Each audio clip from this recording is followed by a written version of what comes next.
Hey, believe it or not, you've done it. If you've gotten to this item, the how did it go in week 0 before the class even starts, congratulations.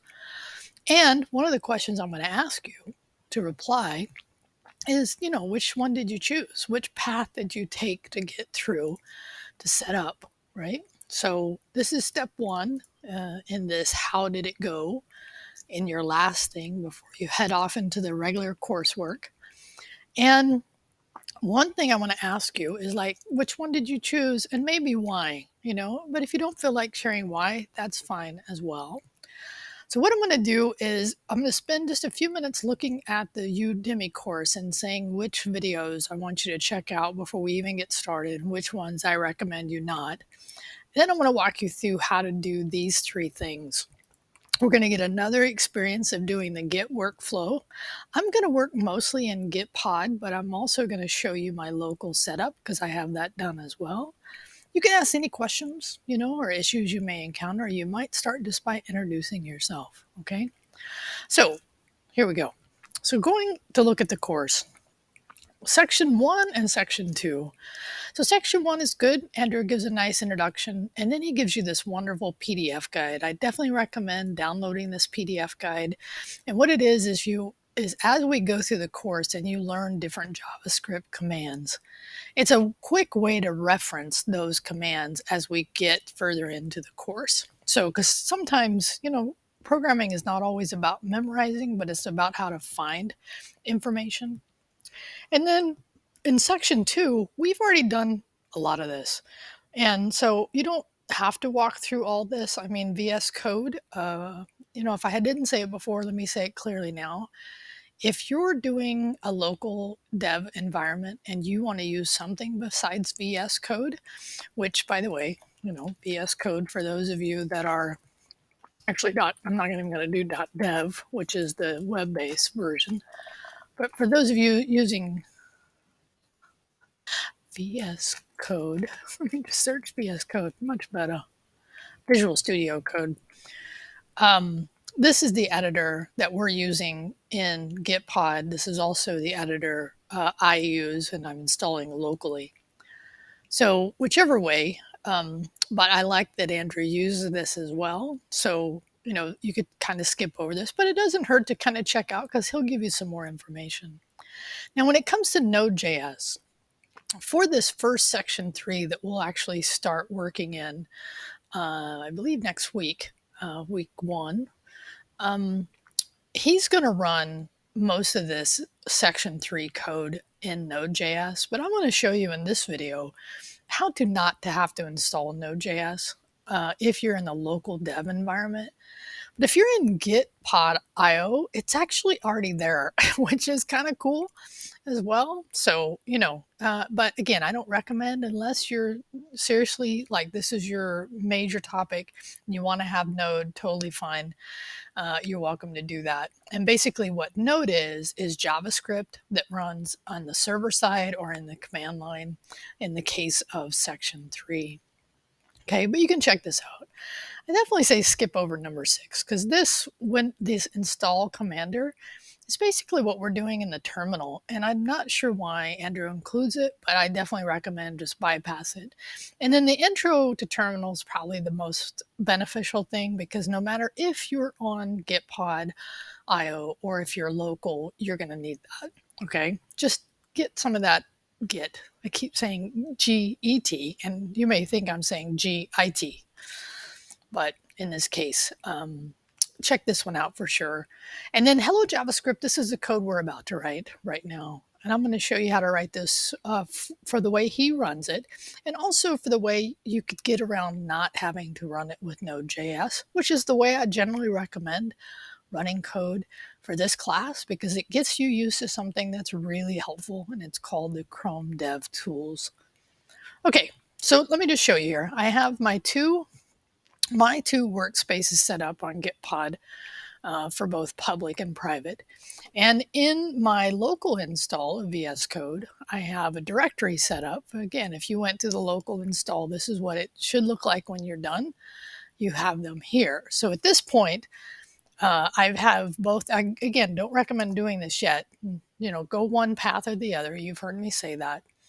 So now what I'm going to do is actually, I'm going to go into the private. Okay, so for whichever way method you're doing it, go into your private repo. And then under the private repo, I'm going to walk you through creating a folder. And it's pretty simple, especially in this kind of environment. We see these two files, but over here on the other side, if you roll your mouse over, and this is true whether you're in the local or you're in the get.pod.io, it'll actually give you a little what we call tooltip. So right here, I'm going to create a new folder, and I want you to do the same, js-bootcamp, okay? Do follow lowercase dash naming conventions. It just makes it a little easier. And then what you're going to do is create under that directory another one, because you're going to use this one in week 1, called basics. And now what we have is we have 2 folders, right? We have 2 folders in here.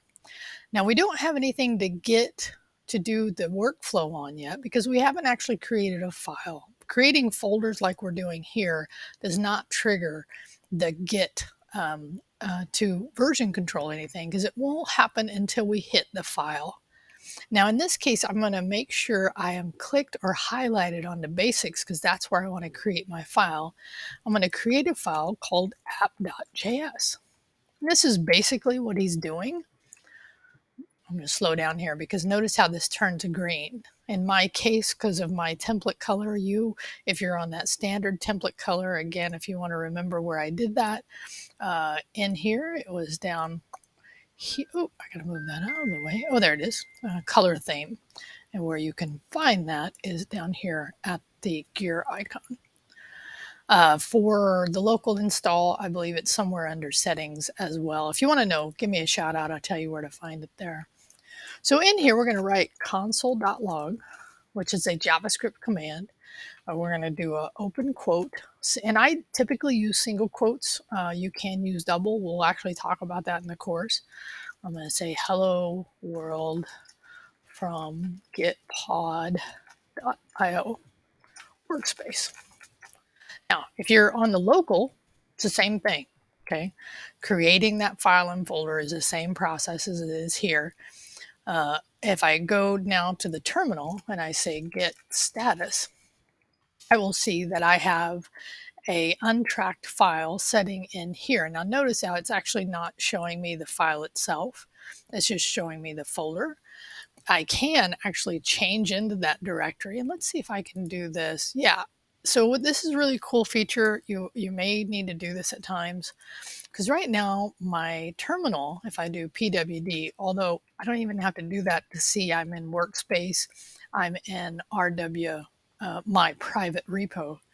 But if I if I wanted to say change into, it's one of the great commands to know how to do, and I wanted to change into JS Bootcamp, I could just type J and hit tab. And the reason it knows what I want is there's only one J directory. Well, there's only one directory, but only one begins with J. If I type B, basics, tab, then it actually will send me into that directory. And then if I do get status, which again, I've shown you before, but up arrowing will actually take you back. Now I can see there is an untracked file in there.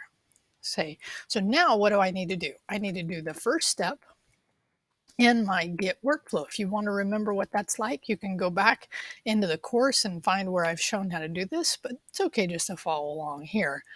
So I could either do it here, right? Or I could back up one directory, I could back up another directory, and I'd be, space, cd space, period.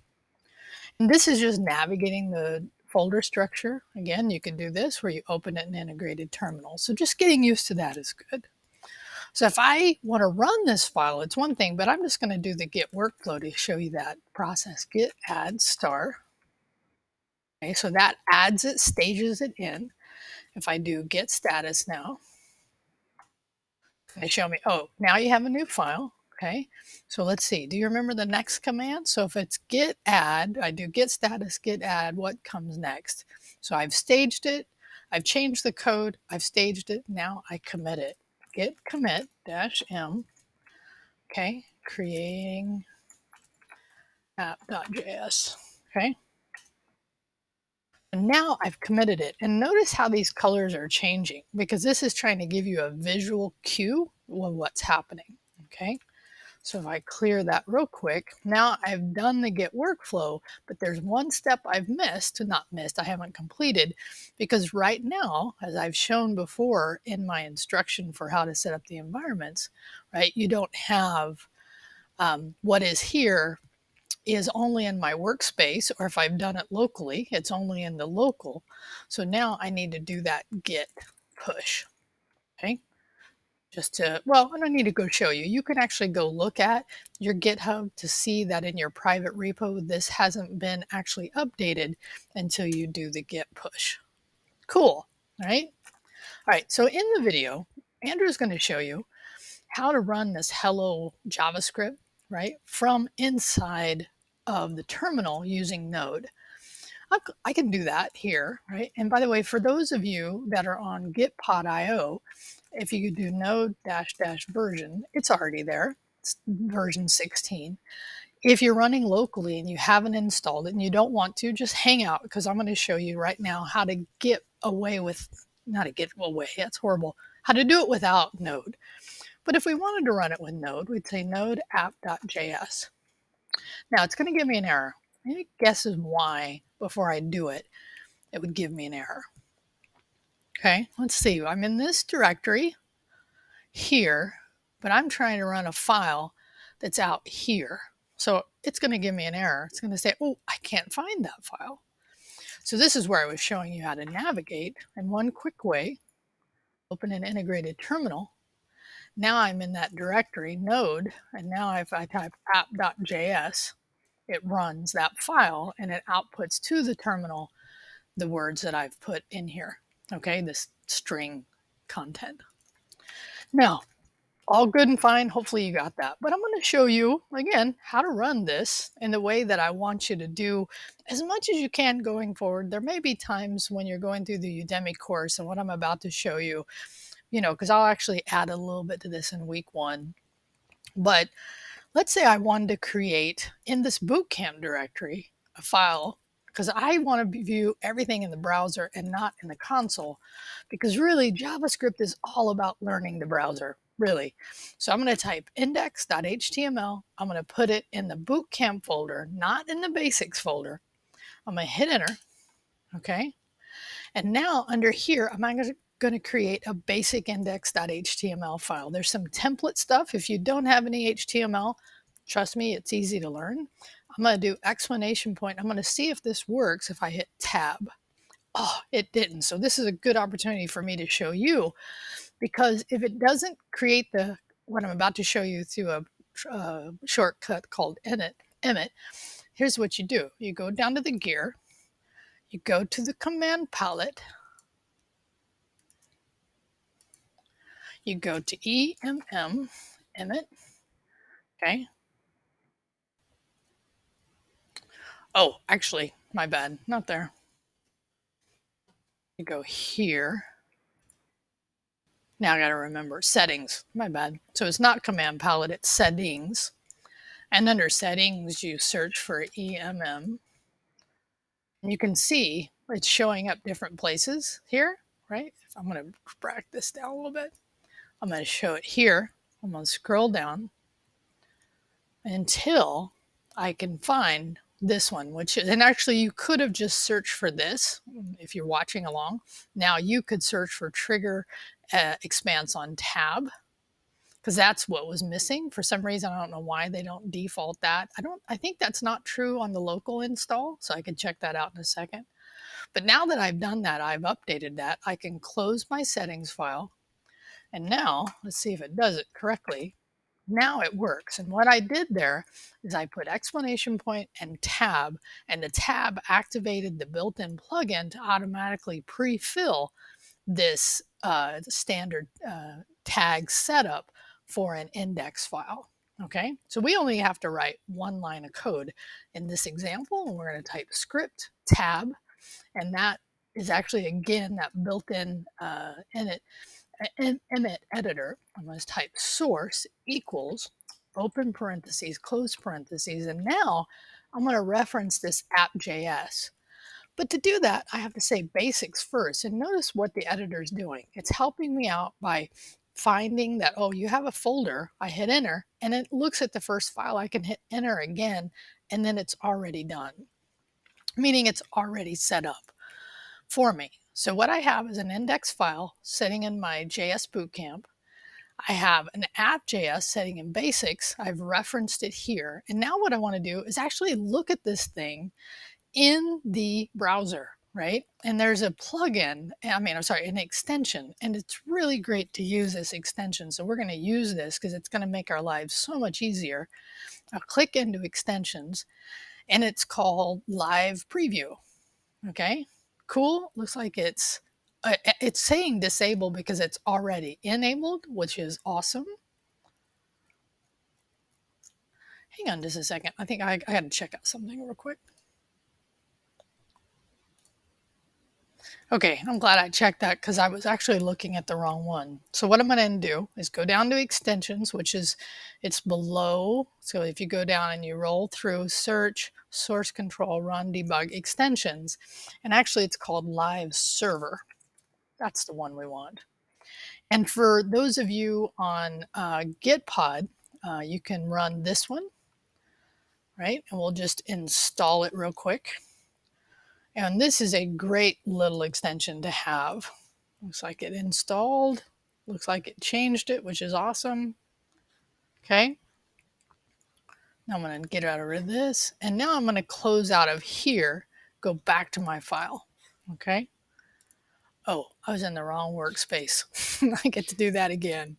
Here. I was actually in my pub, which is fine to have it in pub as well. So, but that's also the challenge sometimes with having two of these open. But that's okay. Yeah, just reload it. I'm going to reload required because it actually, I think that's true, is if you install it in one workspace, it actually figures it out in the other one and automatically updates it. Okay. There we go. Okay, so now that we have this open, we have this index file, we have this extension for live server. Oh, I may have to I'm sorry. I have to disable the other one. Gosh, oh, I love it when things go right, but that's what happens. Okay, so on the extensions, I just want to show you what I ended up doing. Because this one works, but this one just works a little better, I think, for both local and Gitpod.io. So in this case, I've clicked into here. I had to actually disable this one, right? Which is fine, but I enabled this one. Now, why did I do that? I did that so when I have my index file open, which by the way, notice what happens. You have all these different tabs. So I'm just going to close that one. And now with this index file open, I get this nice little thing at the bottom of my editor called Go Live. And if I click there, it actually opens up a new tab that is running that index file. Now, you might go, this is a bit underwhelming. It is, but I want to show you really the power of why we're doing this. Is I want you to learn, starting now, the rest of the semester, how to get into what's called the Chrome DevTools. I definitely recommend using Chrome for most of the work for this class. If you love Firefox, you can do something similar with Firefox, but I'm going to right click. I'm going to say inspect. And when I come to inspect, then this is another built-in feature inside of Chrome that Google has spent a ton of time developing to make our lives as developers so much easier. And so if you don't see console up here at the top, you use these two arrows and you hit console.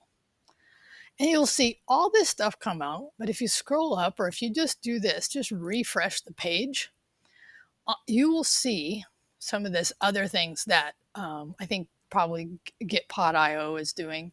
But you will be able to see that hello world from Gitpod.io workspace. Okay.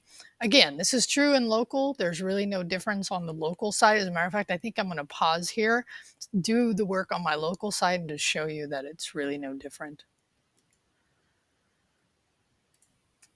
Okay, so I did that work in my local, and it's really hard to tell the difference between when you're working locally and when you're working in Gitpod.io. But in this case, I have that same directory set up, that same structure, and I have that same go live. So I have the same concept here. Right click, inspect, go to console, and there it is from my local dev environment where I put it right here. Okay. So this is a great place to get started with our course because now you have everything you need to be successful in your week one. Okay, so let's just look at, and I'll let you go. Like, I want you to tell me, all right, were you successful actually in getting this index set up, the basics directory? Oh, and the app.js, that's the other one. Is were you able to run the app.js, right? Let's do this correctly. Set up the index file, comma, basics directory, comma, app.js, and running live server. So did you see output, right? And actually, I should say that, but I just want you to know that's what I wanted. Because if you were able to do that, right? Actually, that's just putting in the HTML. That means you were successful in getting through not only the setup, but also to run the basic of what you need for this class. Okay. So I know that this first week zero pre-work can feel like a lot, but I honestly tell you, there's so much learning I believe that happens in this first week to set the tone for what we're going to do next. So what I'll be doing next for me is actually reviewing the content for your week one, which should be pretty much ready to go by the time well, it will be by the time you get here. Thanks a lot. Hope this helped, and I'll talk to you later.